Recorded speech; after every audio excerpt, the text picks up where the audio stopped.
வெற்றி ஆண்டவருக்கே மகிமை உயர்ந்தவருக்கே போர் நடுவிலும் காப்பவர் எல்லாம் அவருக்கே கையுயர்த்தி சொல்லுவேன் நான் ஜெயம் என் வல்லமை அல்ல அவருக்கே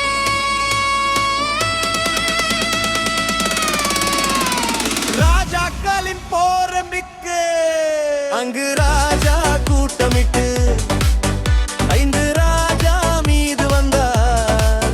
சித்திம் பள்ளத்தாக்கு எரிந்த போது தேசம் கலங்கி நின்றார். சோதோம் கொமோரா வீழ்ந்த போது லோத்து சிறைபிடிக்கப்பட்டான். செல்வமும் மக்கள் எல்லாம் கொண்டு எதிரிகள் திரும்பி சென்றார். ஆபிராமின் தீர்மானம் செய்தி வந்து சேர்ந்த நேரம் இதயம் எரிந்து எழுந்ததே. 318 பேர் இரவு வழியில் புறப்பட்டதே. பாம்பு வளர்த்த வீட்டு வீரர் இனிந்து பின் தொடர்ந்தார். தான் வரை சென்று எதிரி தேவம் உதவியால் வென்றார்.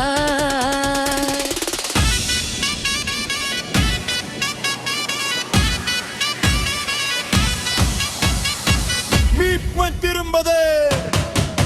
லோத்து மீண்டும் மீட்கப்பட்டான். செல்வம் எல்லாம் திரும்பினதே. பெண்கள் கன்று பழுதுகாத்தல் வெற்றி கீதம் எழுந்தது.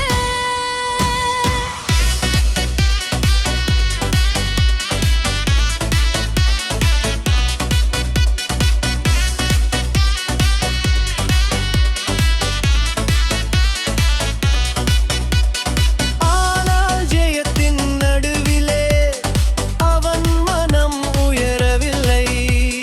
கண்ணீர் களத்தில் கூட அவன் மகிழம் தன் வடம் வைத்து. மெல்கிசேதே ஆசீர்வாதம் சாலேம் ராஜா உன்னத தேவன் ஆசாரியன் மெல்கிசேதே கந்தாரே.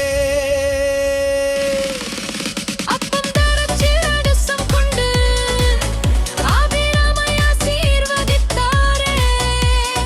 உயர்ந்த தேவன் உன்னை காத்தார், உன் கையில் ஜெயம் தந்தார் என்று சொல்லி புகழ்ந்த போது 10 ஒன்றை அவன் தந்தான். மறுத்த மனம் சோதோர் ராஜா சொன்ன போது செல்வம் எடுத்துக்கொள் என்றார். ஆனால் ஆபிராம் கை உயர்த்தி என் செல்வம் தேவனால் தான் என்றார்.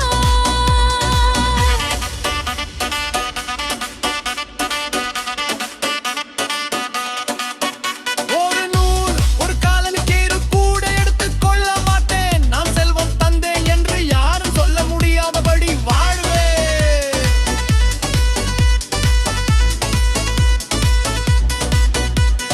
போர் வென்றால் புகழ் வேண்டாம், மகிமை ஆண்டவருக்கே.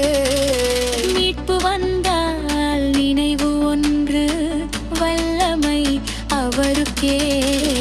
விசுவாசம் கைப்பிடித்தால் சிறியோர் கூட ஜெயிப்பார். உயர்ந்த தேவன் உடனே வென்றால் எதிரி கூட ஓடிப்பார்.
திரும்பாத எல்லோத்து மீண்டும் மீட்கப்பட்ட